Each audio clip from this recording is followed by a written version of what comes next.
From the WATE.com Digital Center, answering your legal questions, this is Ask Isaacs. Now, here's Lori Tucker and attorney Greg Isaacs.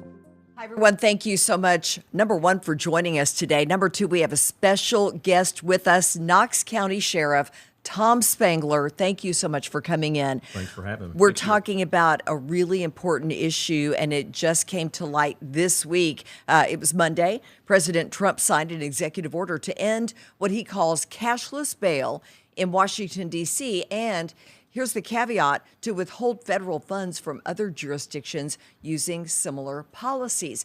Let's kick things off. First of all, for those of you who don't know what this is, let's talk about what cashless bail is. And you don't like that term.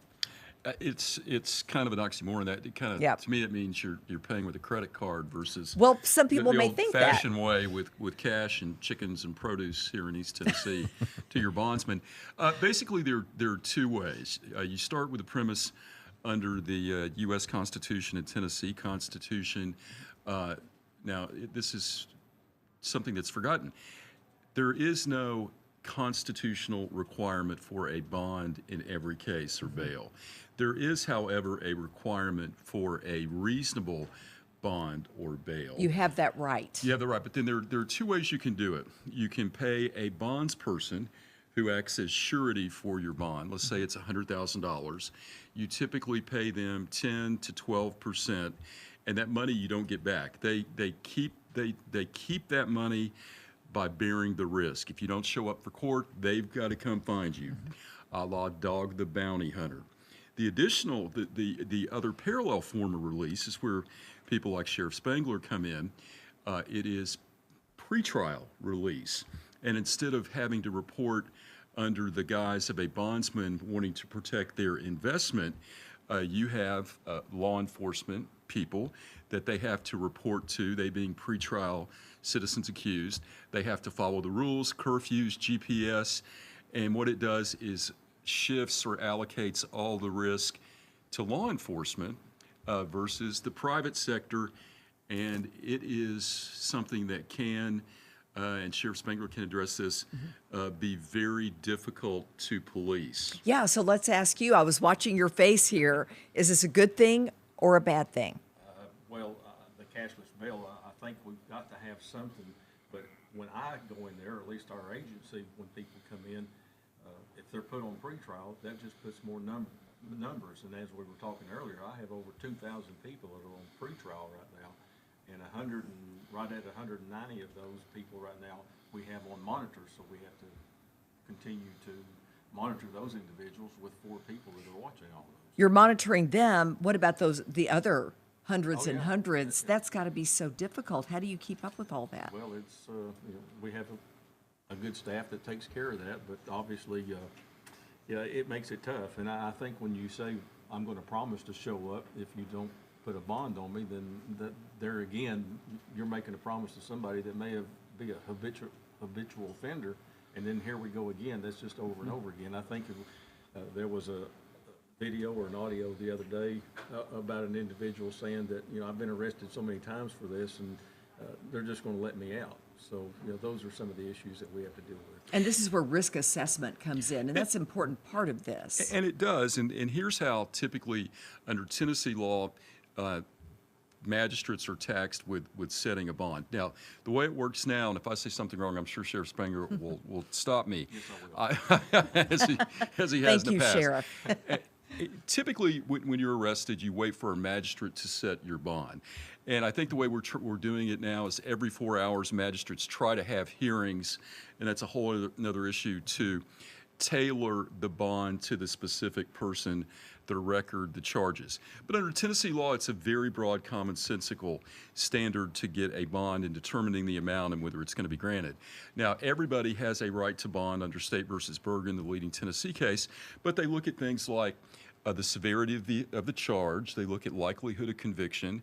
They look at whether you have a prior record, whether you have ties to the community, whether you have a history of drug or alcohol abuse, whether you have maintained gainful employment, and then they factor all those different criteria in kind of a life scale point system, and then they typically formulate a reasonable bond. But what we see, it's even though it's supposed to be tailored to the individual, it's typically a range pursuant to the offense. You'll see DUIs, certain offenses, bond, and ag assaults, whatever. Like when I look at a warrant, when someone calls me, when the bond is jacked up, that tells me, Houston, there's a problem, because that means the magistrate has looked at this. And proponents say, hey, you know what? For these lesser crimes, you're keeping the jails from being overcrowded. But here's the thing that I But he don't- wants to say, but. But they're gonna be overcrowded anyway, and our numbers will continue to grow, but that's part of what we have to deal with, and obviously, I think you had mentioned about the magistrates are every 4 hours. We've kind of gotten to the point of where those magistrates are seeing people as they come in, so hopefully that will help get some of those through the process a little bit quicker as well. And you know, the other when you're debating this public policy decision, I think the president in his executive order is concerned with people in D.C. and other places that just have to sign a piece of paper and promise to show up, and it's a revolving door, and then they keep committing carjackings, burglaries, I mean, this home has been going invasions. on in D.C. since 1992. Right. So the fact that you have money can maybe help the situation to be a deterrent, but it may not, because the difference between paying 10% or being on pretrial release and keeping 10% of a $100,000 bond in your pocket may or may not deter future recidivism while they're out, et cetera. I mean, do we know the impact on crime? Do we have stats? We do limited stats in Tennessee. They're not as onerous as one would think. For example, in Memphis, Shelby County, the largest county in the state of Tennessee, they recently did a study, and 12% of all criminal offenses in Shelby County from September of 2021 to March 23 were committed by people out on bond. But now, so it doesn't shock the conscience. But now here's what also is significant. If you commit a offense while you're out on bond or you're on probation, when you're convicted, those charges are stacked. So instead of running concurrent as an option, those are going to be stacked on whatever charges that are the underlying offenses. But to me, and I'd like to hear your thoughts, Sheriff, just paying a bondsperson 10% of an arbitrary number, I don't think ensures that they're going to have good behavior versus pretrial release. It doesn't insure it, but what it does is, to that bondsperson, that guarantees that individual, they're guaranteed that individual will show up to court, and if not, then they're responsible for it, and not us, and they have to go find those people. I have a question, and this goes back to the president. Obviously, he heads up the executive branch of government, of the federal government. So how can he stop? How does he have the power to stop cashless bail? Well, what he does, it's always the chicken and the egg. Everyone goes, how come the drinking age, it used to be 18, is now 21%? Well, what we did a few decades ago was tie federal highway funding to having the drinking age at a certain level to cut down on serious wrecks, DUIs, et cetera. So what you do, and President Trump in his executive orders commissioned Attorney General Pam Bondi to find ways to manipulate funding, cut off funding for jurisdictions that have cashless bond. But I don't know that it's a cashless bond versus pretrial release issue, or more scrutiny and oversight. For example, Knox County does a tremendous job. Sheriff Spangler's over pretrial release. I mean, how many people are on GPS? I got right at 200. 200. I mean, there is significant levels of pretrial release, and if you violate, they will file a motion to increase and revoke your bond, and they are extremely vigilant. And we want to take a moment and remind you all, you are free to comment or ask questions. Here's your chance to ask the question of the sheriff of Knox County and our defense attorney here on this issue. So please go ahead. We've had a lot of folks weighing in the past. So go ahead if you have some questions on this. Now is your chance to ask them. And a lot of people have been asking in the newsroom, what's the difference between pretrial release and released on your own recognizance? The that one and sheriff the can address same? this. One, ROR, releasing your own recognizance, you typically don't have to report to pretrial. Correct. Pretrial releases within 3 days, you have to have your rear end over to the pretrial office. That's right. And then and if not, he comes and gets you. Will personally knock on your door and will give you a nice ride and an air conditioned, yes, Crown Vic to where you need to be. But that's kind of the difference that you see. But again, to me, the overwhelming issue, and I think the public debate, and crime has become such a hot button topic. And Tennessee has wrestled with the issue of bail, and we're getting ready to wrestle with it again with a proposed constitutional amendment. Right. But a lot of John Q. public thinks that if you are accused of a serious offense, that you shouldn't have a bail. You shouldn't have a bond. Because we see these people that are out on bond, habitual drunk drivers, whatever, commit another act, senseless act, time and time again. But that's a slippery slope. But Lori, the proposed constitutional amendment would deny bond and make it more difficult for 72 serious offenses that are 85%, such as vehicular homicide, rape of minors, child, other serious felonies. But imagine that if we put that number of people in the detention facility, if we flipped a switch tomorrow and we quit providing bond in 72 categories of serious offenses, I don't think you could hold them, could you? Well, obviously, we talked about it earlier. Yeah. You probably have to build more jails, but the thing about that too is I think it becomes a deterrent as well hopefully for other people. That's the way we look at it anyway, and say, well, you commit that crime, guess what?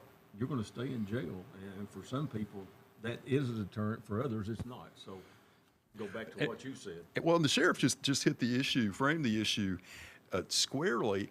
And the issue, do you use bond as a constitutional right to reasonably ensure someone's appearance for court and to protect the public? Or do you use it as a general deterrent, and that is, if you commit this offense, you're going to stay in jail? It depends on who it is. It is. It's an individual decision. So, yeah.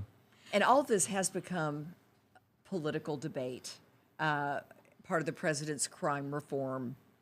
No, it's law package, if you enforcement will. and defense attorney. That's Well, yeah.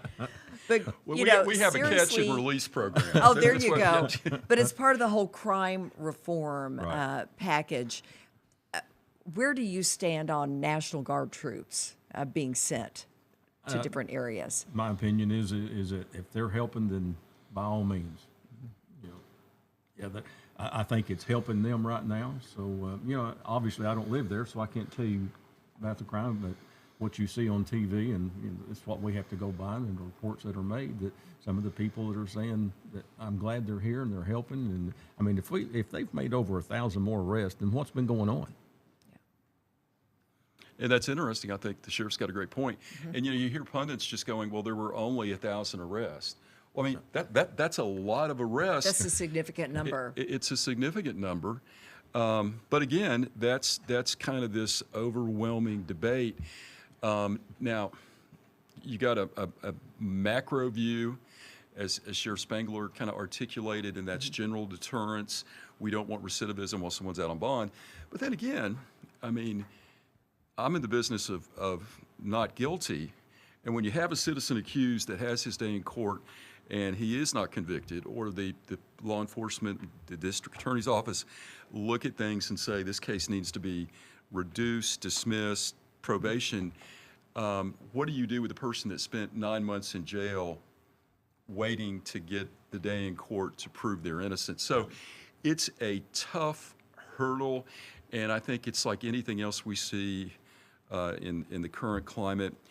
You let the pendulum swing so far when you let too many people out of jail repeatedly, then everybody pays the price. But if you look at it on a case-by-case basis, it really isn't hard. Well, that's a gross overstatement. Again, it goes to the risk It assessment. shouldn't be hard to identify the habitual risk. Would you not Easy for agree? us to say. Yeah, sure. Do we see the same people over? It is a and- revolving we door, have and some it of has those. been for years. Yeah. And if we knew how to fix it, it had already been fixed. Yeah. On that note, we're going to take a break. Okay. We have a heartbreaking mass tragedy to talk about. We'll bring you up to date on that mass shooting in Minneapolis coming up in just a moment.